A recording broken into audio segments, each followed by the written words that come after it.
Before speaking, I will offer some ancient and traditional invocations to invoke auspiciousness, to offer respects to my spiritual teachers, to our very ancient lineage, and to the Supreme Soul.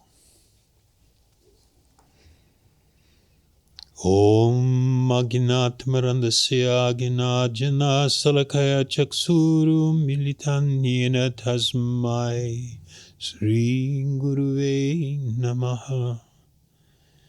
Bhaja Sri Krishna Chaitanya Prabhu Nityananda Sri Advaita Ganadhar Sri Vasadi Gaur Bhaktivinoda. Om Namo Bhagavate Vasudevaya. Haribol. So, rethinking climate change, a spiritual perspective.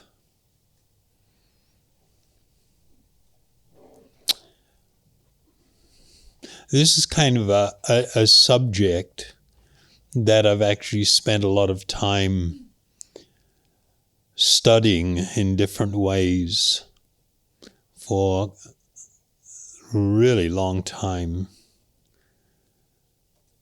And I feel very happy to be here with you guys. This is sort of like Activism Central, is it? Huh? In Melbourne, somewhat, hopefully. I've long passed 70 years of age, and the time allotted to me is not so long. Looking at the clock ticking away. And so the idea, I'm very passionate about my spiritual interests and the idea of being able to share something with you that might make a difference and might multiply and amplify, to me is great fortune. So, considering the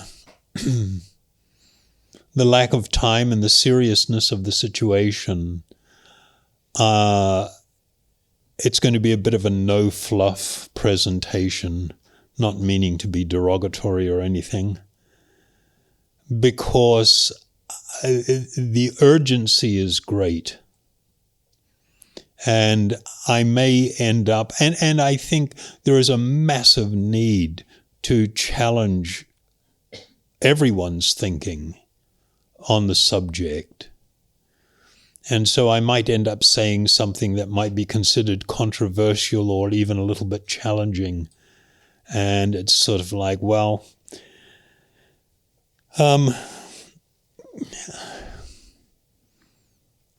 I might be even challenging that which we hold to be true or good or essential. And I don't think that's necessarily a bad thing, because when we are challenged, we have the opportunity to re-examine things and either to become more strengthened in what it is, the direction that we're heading, or to see if there is a need to alter our course somewhat.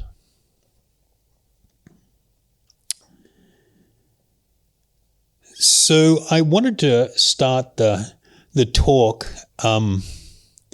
with a quote from a gentleman. His name is Gus Speth. I don't know if you've ever heard of him. He's an academic and an environmentalist. He's a lawyer as well from America, and he was the former dean of the Yale School of Forestry and Environmental Studies, and he was a former administrator of the United Nations Development Program. So he speaks with some authority. He states, "I used to think that top environmental problems were biodiversity loss, ecosystem collapse, and climate change. I thought that 30 years of good science could address these problems. I was wrong. The top environmental problems are selfishness, greed, and apathy. And to deal with these, we need a cultural and spiritual transformation. And we scientists don't know how to do that." What do you think? That's pretty down to earth. That's very, very real.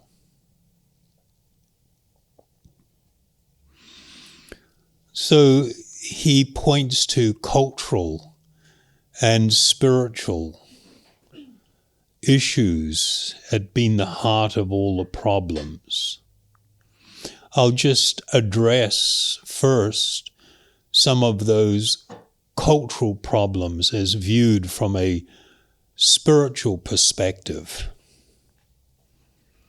The biggest challenge to this planet, to humanity, to things, is actually the culture of materialism. It is the culture of materialism that is responsible, disproportionately responsible, for many of the problems and issues that we are facing. Of course, the other part of materialism is what's called hedonism. Hedonism is the basic idea that by stimulating my senses and mind, I will be fulfilled and happy. And therefore I will consume things and do whatever I need to whip my different senses into a frenzy to find some form of satisfaction or fulfillment. This is an absolutely bankrupt idea that has no truth to it whatsoever. So people are generally very unaware that we have faced now just about 100 years of intense conditioning, like really intense conditioning on these subjects that is really shaping the way everybody is thinking. And many of the things that have been adopted by individuals and societies, they weren't there until about 100 years ago, and since that point. That for thousands of years, humanity survived all kinds of difficult situations with a completely different framework than what has been adopted in more recent times. Some of the things I'm going to share with you will probably be quite mind-blowing. Well, I hope they are. That's the intention, at least. There was this situation that arose out of the First World War. When America became involved in the First World War, the captains of industry, as they call them, were absolutely elated. It was a miracle. It was fantastic because they just kept blowing all this shit up. And so the demand for manufactured products, whether it's things of war or things used in war, was huge, was absolutely huge. And so we had this incredible situation where so many men went off to war and the women actually started moving into the factories. And it was just like, and production was going 24/7 in a lot of places. And of course, profits rose, and it overstimulates the economy, and everybody, at least at the top, are dancing for joy. And then the war ends, and now they're freaking out. How do we keep the party going? What do we need to do to keep the party going? And so there were all these conversations amongst the captains of industry and the politicians and the people at the top. What do we need to do? And the consensus was there has to be a massive and radical change in society. There was a famous banker, his name was Paul Mazur. At this time, during this period, Lehman Brothers was the biggest bank in America. And he was a director, the first non-family member to be a director. And he wrote an article that was published around about 1920, somewhere there, 20 to 22, somewhere in that space. And he put forward an idea that was being discussed. He wrote, "We must shift America from a needs to a desires culture. People must be trained to desire, to want new things even before the old had been entirely consumed. We must shape a new mentality in America. Man's desires must overshadow his needs." Is that amazing or not? I mean, it's absolutely mind-blowing that there was such a conscious decision to bring about a massive social transformation. They didn't have fashion as we know it now, where every season, every year, it changes. And it doesn't matter if you're cool and radical or you're high society elite. Somebody's driving this, the whole idea of new desires. It used to be that people were primarily focused on utility. There was an overall trend in, apparel. But people didn't buy new stuff until the old stuff was worn out. That was the basic idea. That has been it's gone by the wayside really, really big time. So let me just read another quote. This is from a guy by the name of Adam Curtis. And he is a BBC documentarian, really smart guy. He did an amazing 4-part series called The Century of the Self. Very worthwhile looking at. And it studies the transformation and change in social psychology over the last century and the ramifications. So he says The last century saw the rise of an idea that has come to dominate our society. It is the belief that the satisfaction of individual feelings and desires is our highest priority. So this is a big shift from idea of social awareness and a sense of duty and responsibility and the collective good to now being completely self-centered. It's all about me and my feelings and my desires. It wasn't like this 100 years ago. It wasn't even like this 60 years ago. And this transformation that's rolled through the land is monumental. And one of the guys that really contributed it was he's actually creepy. And he's hardly known. His name was Eddie Bernays. Eddie Bernays was the nephew of Sigmund Freud. He was the one that actually made Sigmund Freud famous and shone the light on psychology, modern psychology. Sigmund Freud proposed ideas that had to do with the manipulation of societies as a whole. A lot of people don't know this, but he thought individualism and stuff was dangerous. And if the masses are not controlled, then you have very precarious and dangerous situations. And they pointed to the Bolshevik revolution as proof of that. This was where the headspace was at.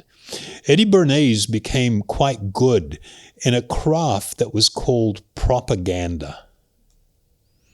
Propaganda was the term that was used to shape opinions. However, during the First World War, the Germans became very expert at propaganda and caused chaos in Europe with propaganda. And so propaganda got a bad name. So Eddie Bernays thought, well, we can't keep referring to it as propaganda. We need a new name for it. You know what the name was that he dreamed up? Public relations. Okay, public relations used to be referred to as propaganda. Eddie Bernays, he was very influential. He became an advisor to Woodrow Wilson, who was the president of in America, and he was charged with creating a particular image of Woodrow Wilson, particularly in Europe, as being the savior and the hero and the knight in shining armor that saved, Western Europe from the perils of the Russians and their people allied with them. I'm sorry, not the Russians, the Germans. And he did an exceedingly good job and was seen everywhere in high circles. And he was, admired for his creativity. And so then, as part of this transformation that was going on, to keep industry going and to get people consuming stuff and eating, just sucking it all in as much as you could, he was approached by the tobacco industry. The tobacco industry was really concerned because back then women didn't smoke. It was considered completely unacceptable. And so they were really upset because they could only exploit half the population, the dumb guys. So we need to get the dumb chicks on board too. That was the thought. And so they asked Eddie Bernays if he could help them put together a campaign to transform people's thinking about smoking. He said, I will as long as I can engage 2 psychologists and I have a free hand in designing and rolling out the campaign. And they said, yep, go for it. And it was big bucks because this is big money, the industry. So he came up with this plan. He was the first guy that really began utilizing spin. He was really good at it, putting a spin on things. So he approached a contingent of women at a St. Patrick's Day parade, which was really a big deal in New York. These were the suffragettes who were fighting for the right to vote. And many of them were socialites. So he talked to them about the need to have a revolution where you are visibly seen to be pushing back against men-dominated norms. And he told them, I want each of you to bring a cigarette and something to light it with and hide it on yourself. And on my command, you will all pull it out, light up the cigarette, and you'll all march down the street together in the parade smoking. We're going to stick it to the guys. And they did it. And he got all of the press together, and he told them something really exciting was about to happen. Something really amazing. Be ready with the cameras. He said, you are going to see women lighting up the torches of freedom. And the next day, in all of the major capitals of the world, there were pictures of women walking down the street in this parade, smoking cigarettes, and it was women lighting up the torches of freedom. His catchphrase. And of course, the rest is history. Then that was the way that women displayed their anger at not being able to vote and everything.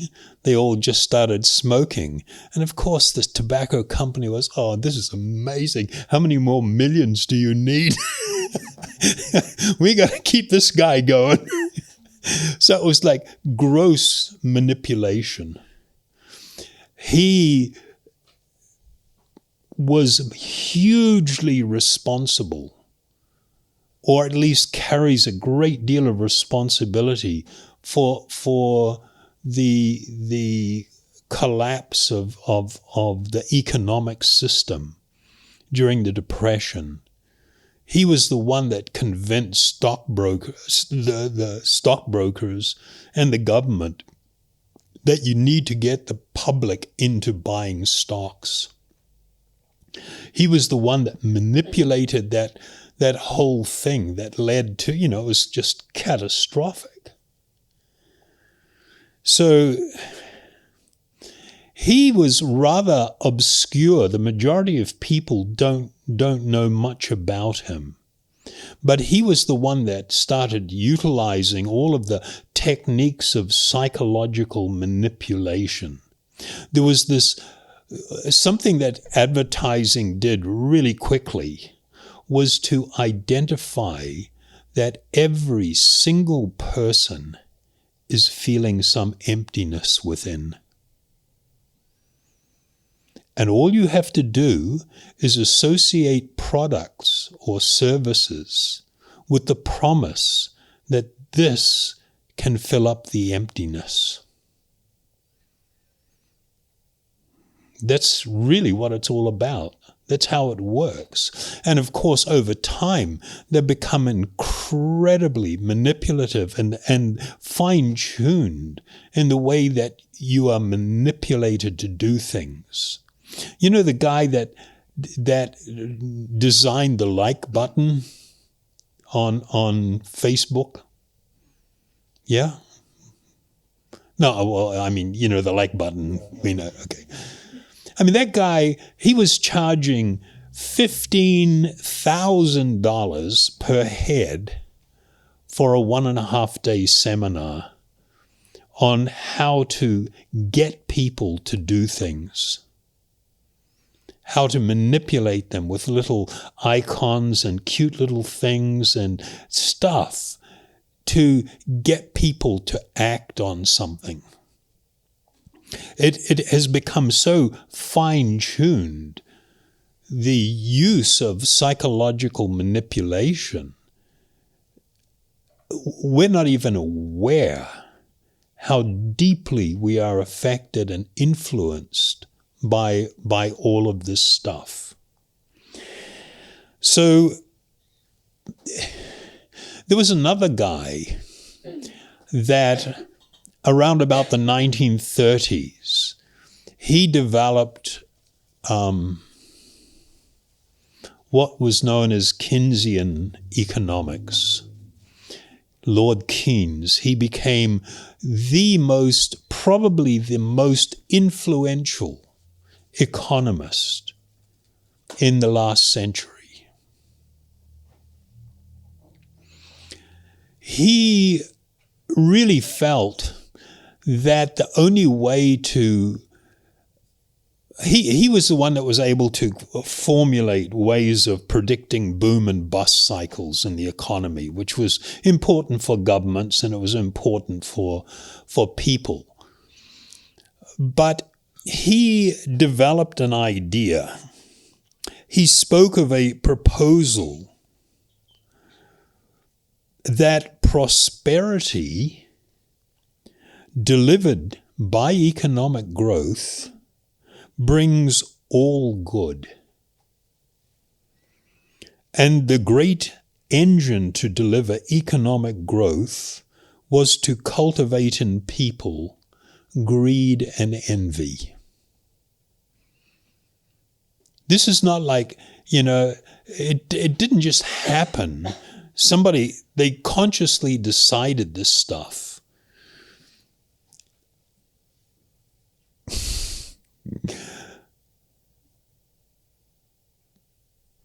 The fundamental model of advertising components, one is the recognition that there's emptiness. And then tying a product or an experience to filling up the emptiness and finding happiness is key to selling. I mean, I just because it's so ridiculous, probably the last big Coca-Cola campaign where they got this little thing, they turn the top and it pops off and bubbles come out. And then the slogan is open happiness. And we're so jaded that we just look at it and shrug. We don't see how terrible that is. That statement and promise. And it's like, what the hell is going on with society that we've become so jaded? We're not even moved by this kind of stuff anymore. I've spent most of my life living in Asia. I went from Australia. I grew up in New Zealand, and I went to India when I was about 19. And became a monk and lived there for some time. Then I went with one of my very close friends and mentor out to Southeast Asia, to the Philippines, to open an ashram there. I became, I lived there for about 35 years.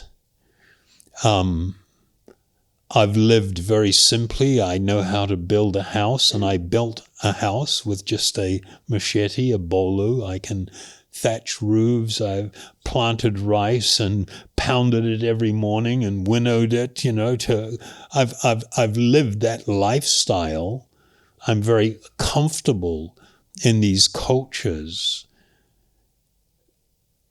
and I've also been to the other extreme.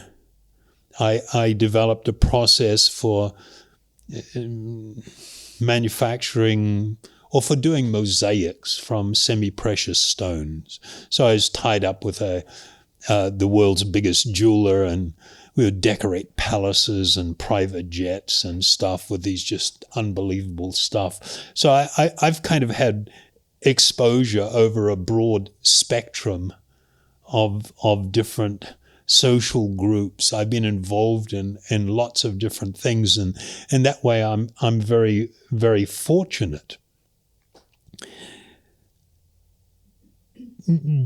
While I was in the Philippines, some guys from the Catholic Church really liked some of the stuff I was talking about, and they would haul me along in front of these big groups of church leaders to talk on stuff, particularly on consumerism, on that was like one of the focuses. And so I asked these guys one time, have you guys ever heard of the Ten Commandments? I don't know. You guys heard of the Ten Commandments? And everybody kind of like laughs, and they think that's really quite funny to be asked that question.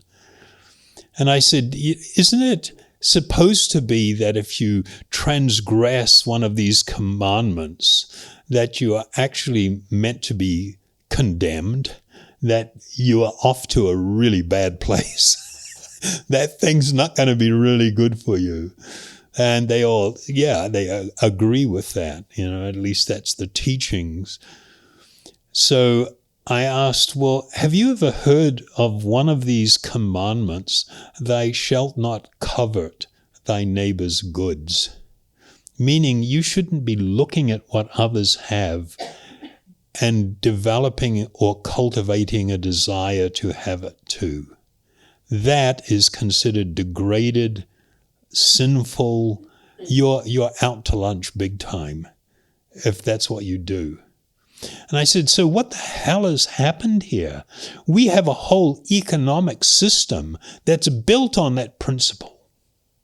The big driver is advertising. And what's advertising about? Look at me. I'm so happy. And my life is so perfect. If you just had what I had, you'd be so happy too. Isn't that advertising? And it's like, well, I asked them, how the hell did that happen? That you guys are meant to be religious, and this is meant to be one of the principles that you're following. And how many of you are priests or bishops or leaders are up in arms about this because it's meant to be degrading of humanity? It sets you on a really bad course. And nobody's saying anything about it. But, perhaps 60, 80 years ago, people would have said something. But this process has been so slow. Well, no, it's not slow. It's been rapid, but it's creeping, and it's incremental. And so you get caught up in it too, and you don't see where you're going because everybody else around you is being pulled in the same direction. And so this guy, Lord Byron Keynes, he proposed that the two single most important things to cultivate in humanity so that there can be economic development is greed and envy.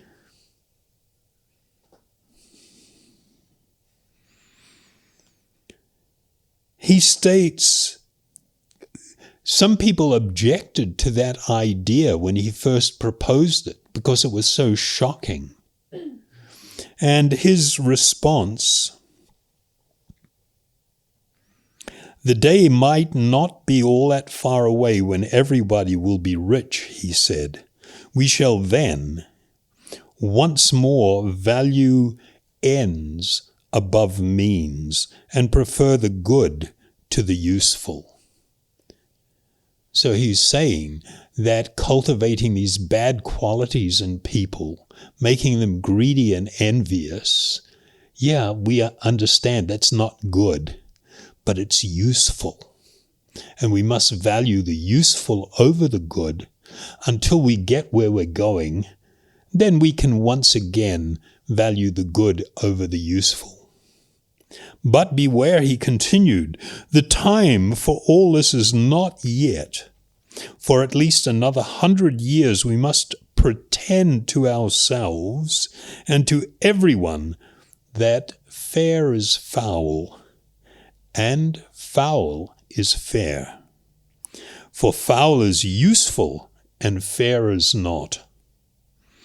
Avarice and usury and precaution must be our guards for a little longer still, for only they can lead us out of the tunnel of economic necessity into daylight. Okay?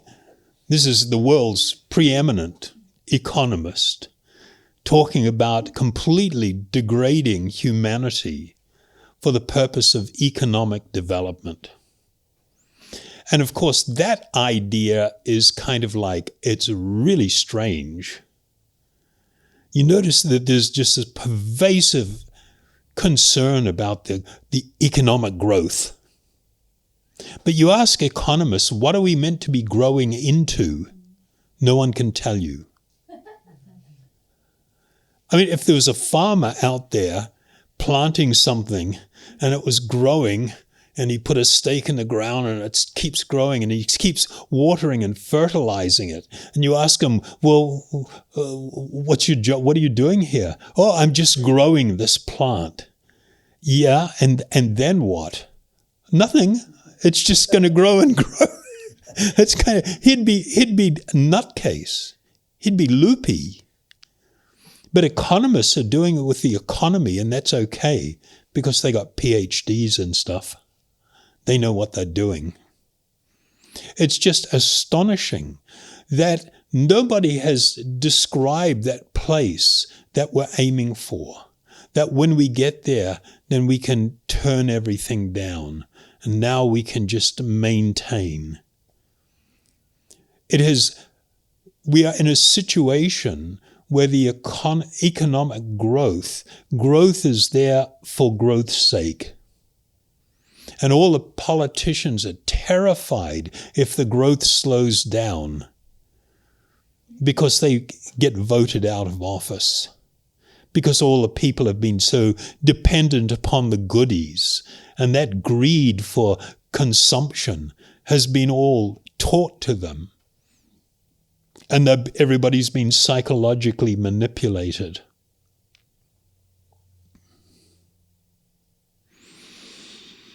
So there was a guy that came along.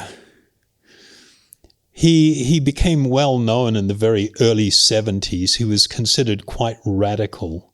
His name was E.F. Schumacher. Anybody heard that name? He wrote a book called Small is Beautiful. He was an astonishing guy.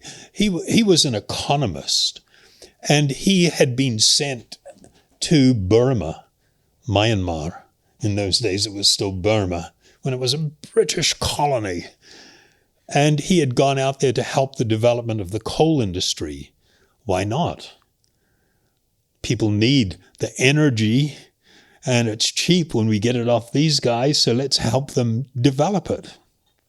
But in his stay in Myanmar, he was deeply influenced by the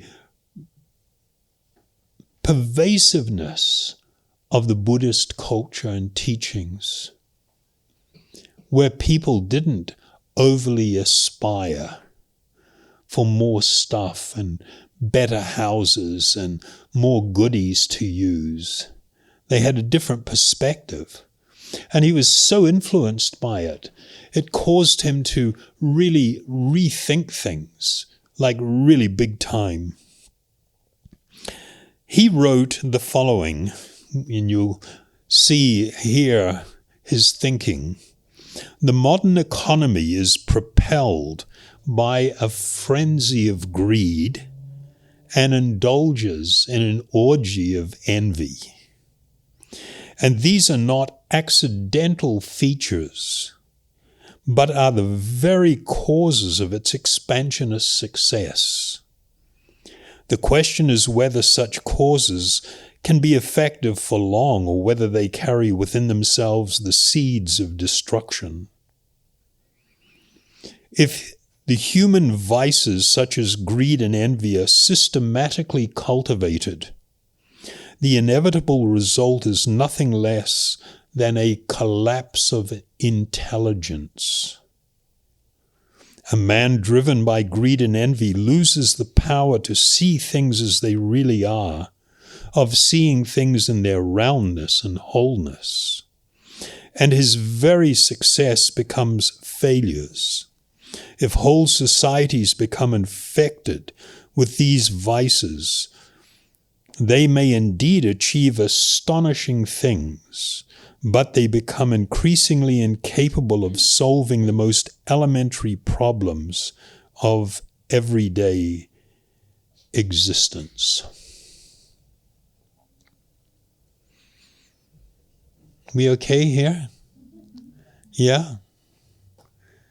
Nobody wants to throw anything, or we're good? Cool. So, of course, this pathway that was established and developed, and it's been 100 years now since it really started in earnest, has so utterly transformed society. And the use of technology, it's mind-blowing how much of an amplifier it is of bad ideas. Could be an amplifier of good ideas, but it's an amplifier of bad ideas. And it's accelerated the messaging of consumerism and has brought about what can only objectively be described as the enslavement of people. At least that's my less than humble opinion. And of course, I think that's catastrophic. The effect that it's having is catastrophic. We live in a time of extraordinary unhappiness. It's described as being a crisis of unhappiness, of mental health issues and serious depression. And nobody's tying it to what the hell has happened in society and the adoption of these new values and directions that everybody's buying into. It's like, okay, let's find a treatment. Let's find a new chemical substance or a new way of processing things, or let's stop people from saying bad things or whatever. That's what we need to do. And it's kind of like, well, the fragility, the inability to cope and to deal with stuff is all part of where we've been led and what has happened. You guys heard of Tristan Harris? He he was the chief ethicist for Google. Okay? Ethicist? Yeah, he was meant to be advising Google on how ethical their products were. Needless to say, he didn't last very long because he's a really good guy. He's highly intelligent. He knows the whole tech scene. He's anyway. So he ended up leaving and becoming an ardent critic of what's going on in the tech sphere. And he went before the US Congress. He was invited to make some statements on his evaluation of things. And his statement was the business model of big social media companies is to create a society that is addicted, outraged, polarized, performative. Get another one. Performative. And disinformed. That is just the fundamentals of how it works. That was his statement. The way society is transformed and what is considered acceptable behavior is just, it's amazing. I was down in Geelong, is that the name of the place? Yeah.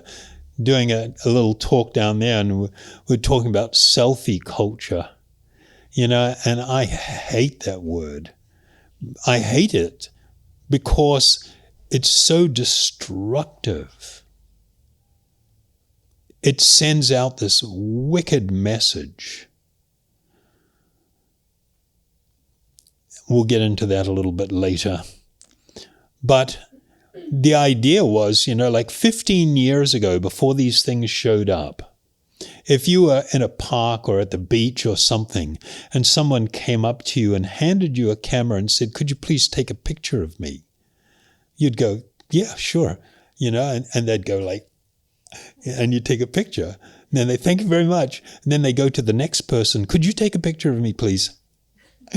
And you go, "Thank you very much." Then, "Could you guys take a picture of me, please?" People would be watching this and they would think there's something really disturbing about this person. They've got serious problems. That was the pervasive understanding. And that consciousness, that idea, that perception, this is part of human development.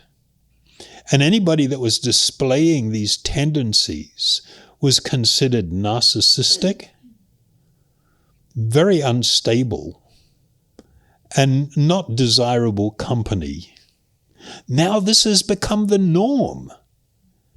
In such a short period of time, this has become the norm. And we don't get it because we're on the inside and we're being pulled by the current. We're being swept along. There was one of the original directors of Facebook who resigned because he was really upset by the direction of where it was going. And he understood how manipulative social media was. And he made a public statement. They have literally rewired our brains so that we are detached from reality and immersed in tribalism. Okay? These are guys that know what they're talking about. They were part of it. They watched it. They saw the effect. So in that vein, it's rather naive to think that the promotion of alternative fuels is going to solve the crisis around climate and other things. I think I'm making a pretty strong case. There's a hell of a lot more to do with human nature and desire and what is valuable and what is important. The attempts to simply utilize alternate forms of energy are not going to make a difference. It's just not. What's his name?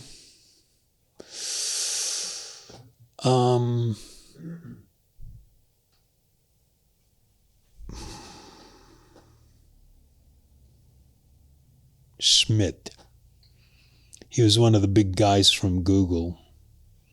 And I watched him in an interview, and he's saying the urgency to develop interplanetary travel is the highest priority for humanity, because it is only a question of time before we've trashed this place and we have used up so many resources that it will be unlivable.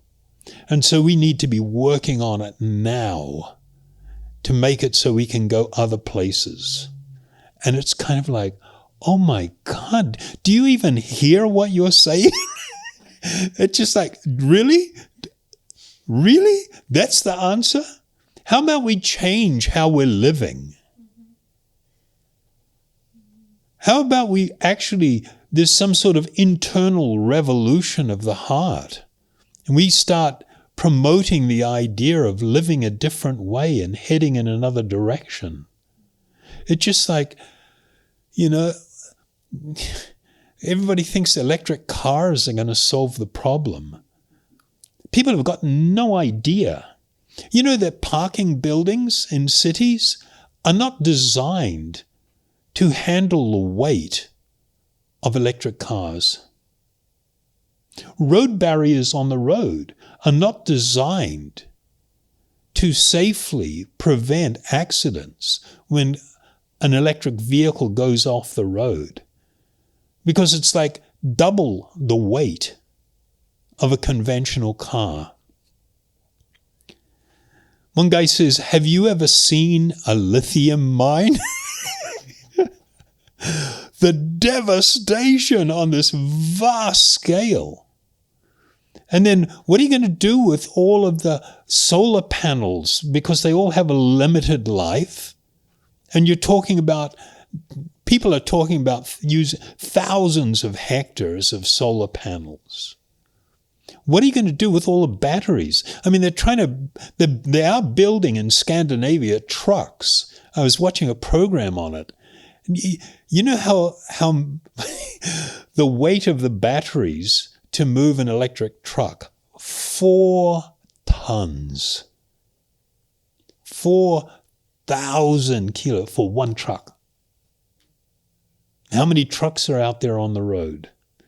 And what, this is not going to affect things? And the problem is you're not going to convince everybody anyway.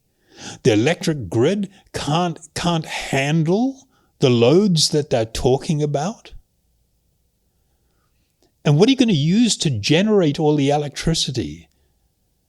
Seriously? You're not going to be able to use wind and solar because it's not reliable and dependable.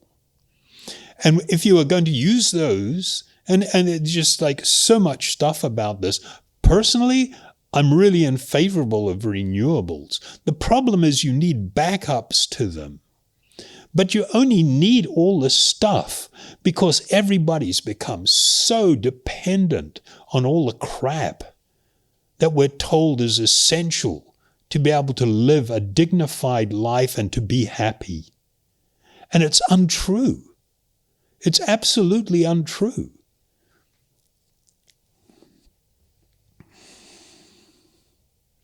The big problem is this reality that greed and envy have become the driving forces. Greed means fundamentally buying anything I don't need.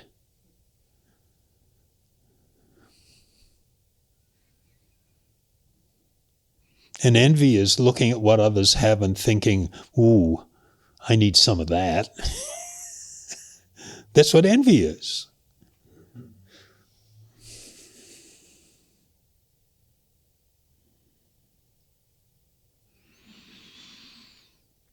So advertising rightly recognized that all human beings experience some level of emptiness. But instead of trying to understand what is at the base, what's behind that, and to see if there is some way of filling up that empty space within, we have this model where emptiness drives the search to fill up that space. And of course, that drive is fueled by envy and greed, which then actually, the effect that it has on human psychology, it's like pouring gasoline on the fire. Oh, there's a fire, let's put it out. I got some liquid in this can. If I put liquid on the fire, I'll put it out.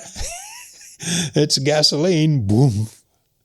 It burns hotter.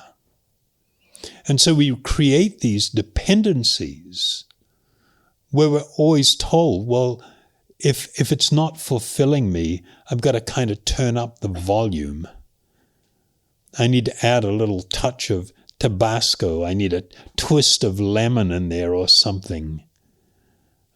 I've got to really fuel this dumb, but it's a reality to some degree, this idea that variety is the spice of life. I've got to consume, always consuming, always looking at the new stuff, always checking out the new stuff.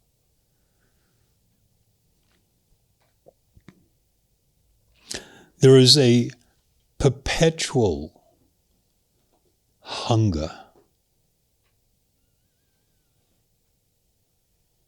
The idea of what's next. What's next for me to consume or experience or do? And the big challenge is to learn how to say enough and what is enough. You know, I think, in spite of some of the negative things attached to it, I think that the erosion of religion has been really negatively impacting humanity, because there were principles that were espoused that are no longer being espoused. One of them is temperance. Don't get shit that you don't need. Greed, envy, gluttony. You know, these were categorized within Christianity, at least, as being, 7 deadly sins. Deadly because they're destructive. And yet we've developed a whole society that celebrates these things. There was a thing called avarice, which is the greed for money. Now, anybody that's hungry for money is called motivated. And corporations like really motivated people. They reward it. They highly reward it, the more motivated you are. But in plain speak, it's just like, that dude's really greedy and just obsessed with money. And it's all based on this idea that money is going to make me happiness. I'll be able to buy my happiness. So there is a need to cultivate another worldview, which is what I'll just touch on very briefly. Most people think that, materialism is bad and it's good if we were more spiritual. Isn't that more or less an idea that's out there? But if we ask, what is materialism? In the ancient sages and yogis of India, they had a definition of materialism. They say the foundation of materialism is the idea that I am material. What's that mean? The idea that this body which I am occupying, which is comprised of material energy, is me. And spirituality, the foundation of spirituality, was the appreciation that life is special, that life is unique, that it is inherently spiritual, that you are an eternal spiritual entity temporarily residing in a material body. This thing that we call life, the period between birth and death, is not very long. It goes by in a blink. While you're in the middle of it, you think it lasts forever. I tell you what, I can tell you from my own experience, it goes by in a blink. And now I'm looking down the road and I'm like, well, shit, I've got about 10 years left in this body, if I'm lucky. And more than that would be fantastic, but if I'm lucky. And there's so much that needs to be done. How am I going to help people to actually come to this understanding, to actually have this spiritual experience? It's called enlightenment or self-realization. To become so deeply aware and experience the reality of my spiritual being. And in doing that, everything becomes transformed. The way that you look at yourself, of course, well, the understanding, the selfie, and that's why I said earlier, the selfie, I'm just so down on the selfie. It's such a terrible message because that body is not you. It doesn't matter what you do to it. You can give it all kinds of experience and everything. It leaves you what? Empty. The guys at Geelong, I was telling a little story that really actually affected my life. I grew up in New Zealand, in Te Aroha, in a little town, 3,000 people, and you just like a complete idiot as a teenager, and the only thing you can think of is getting drunk and finding someone to try and have sex with. That was like, what everybody was thinking about and what they were doing in their life, and it's completely ridiculous. And I was with my friend in his car, and he had a girlfriend with him, and she was bitterly complaining to him and said, "You don't actually care about me. You're only interested in my body." That was like, what? I was about maybe 14, going 15. That idea was mind-blowing, but then I kind of put it aside. But then when I became more interested, about the same time I started getting into Eastern mysticism and yoga and things, and so I started thinking about that, and in relation to what I'm learning. My God, that's such a profound statement. That woman was on the threshold of a spiritual experience. If she actually really thought about what she was feeling and experiencing and really explored it and allowed that to guide her life. But everybody just sort of like, we flip over these things. The thing that is really going to change what's going on in the world is for people not to adopt a new ism, whatever it's going to be, but to cultivate an understanding of our spiritual existence and let that guide and direct our life. And the way that we look at ourselves, the way that we will look at others, the way that we will look at this world that we are privileged to be in will be completely different. One of the aspirations of yoga practitioners was to become what's called an Atmarama. This word means, Atma means the self. And Atmarama means one who is completely self-satisfied. They don't feel empty.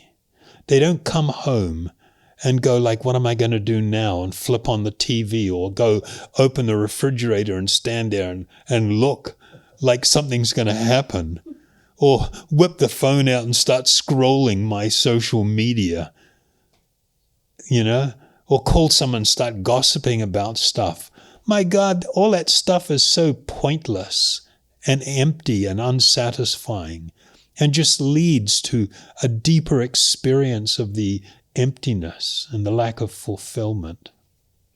What's needed is an actual revolution of the heart.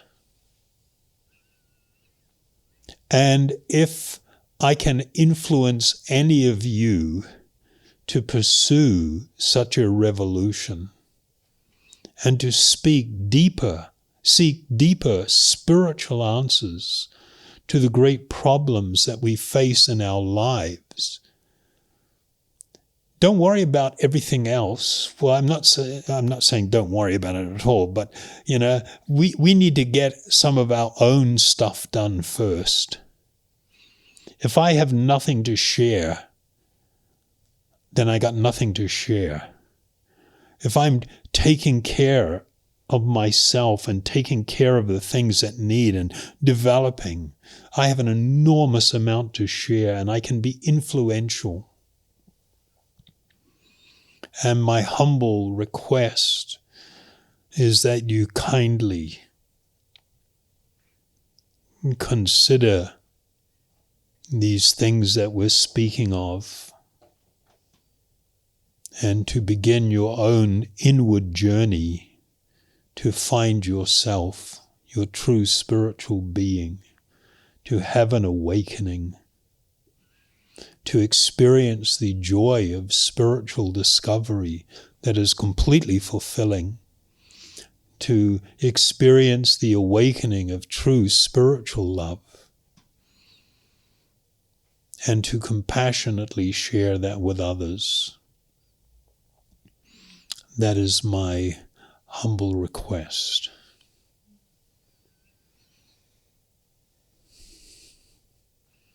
Nobody threw anything at me. I'm feeling pretty lucky. This is challenging. You want revolution. This calls for us to actually make a stand. It's hard because we've been taught and conditioned to see things a different way. We have been dragged into a profound illusion. And we're thinking the illusion is the reality. And it's not. The way that they have perfected psychological manipulation, it's so intense. We don't even recognize the effect that things are having on us.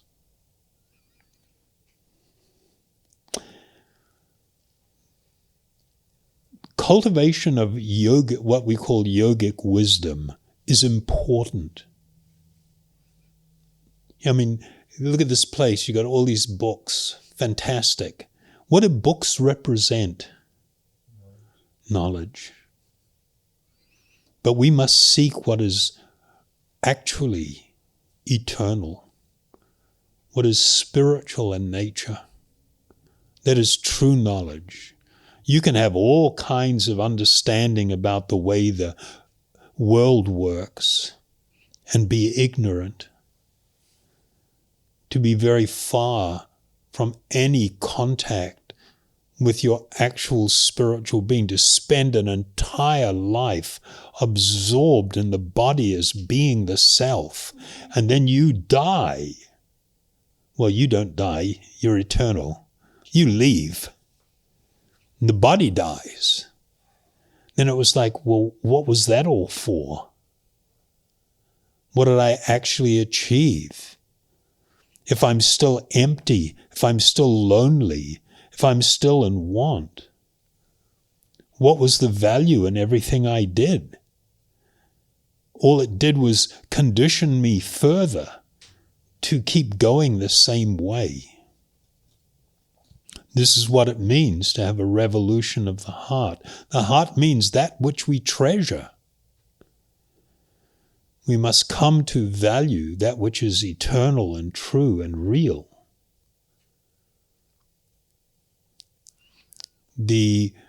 Apart from cultivating spiritual knowledge and wisdom, the thing that will transform you is the process of meditation. Meditation is not a mental activity. It's not something you do with your mind. It is an immersion of the self in that which is transcendental, that which is spiritual. In my mind, I got two sort of pictures there. One is like you go to India and you see people bathing in the sacred rivers, standing waist deep in the water, offering some prayer and then, dunking into the water. Or here on a hot day, and then somebody goes down to the beach and you're all sweaty and hot. You've been doing some work or whatever. You walk out into the water, and then you just flop into it for that incredible experience and effect. So meditation means that we take our mind, our body, and our self, and we immerse it in that which is spiritual, primarily spiritual sound. And by doing this, by building a habit, a meditation habit, it gradually removes all of the things that cloud our heart and our mind. It's like the sun on fog in the morning. It just begins to burn it off and the fog dissipates. And we begin to see with enormous clarity. And we connect with our true being, not the temporary being, our true being. And as we see things and experience things differently, the way that we connect with the world, with others, is very wonderful, meaningful, and is good. Okay? So, pretty serious, yeah? But I love this stuff. This is my life. So I'll lead you in a short chant. And I ask you when we do this, just as I suggested, just close your eyes and rest your mind, rest your heart in this spiritual sound. And then afterwards, if you've got any questions, I will attempt to answer them.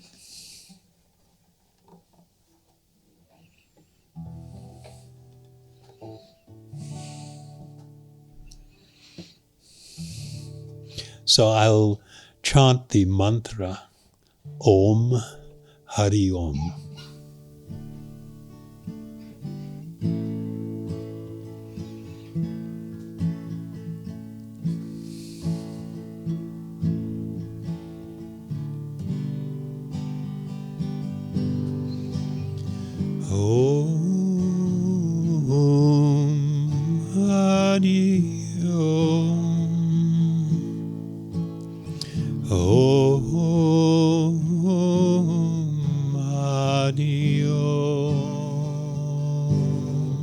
Your turn.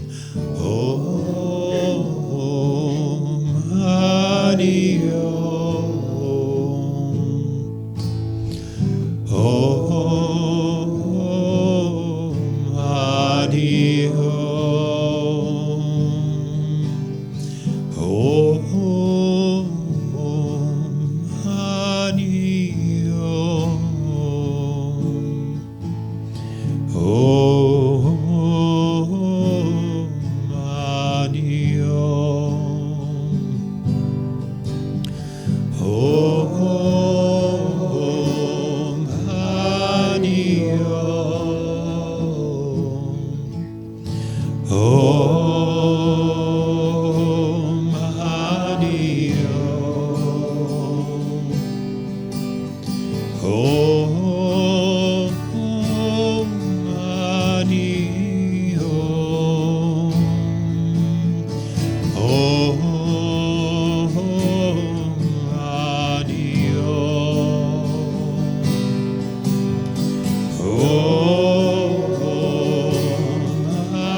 Om Hari Om. Om Hari Om. Om Hari Om. Om Hari Om. Om Hari Om. Om Hari Om. Om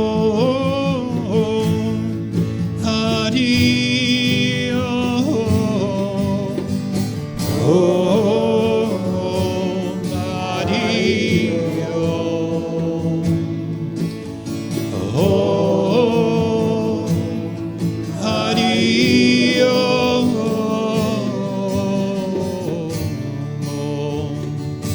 Hari Om.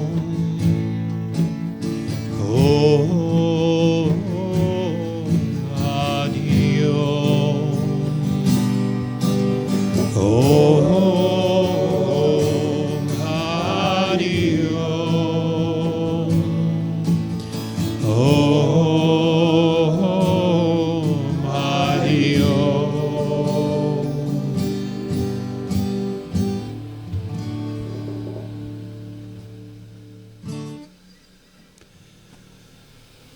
Hari Bol.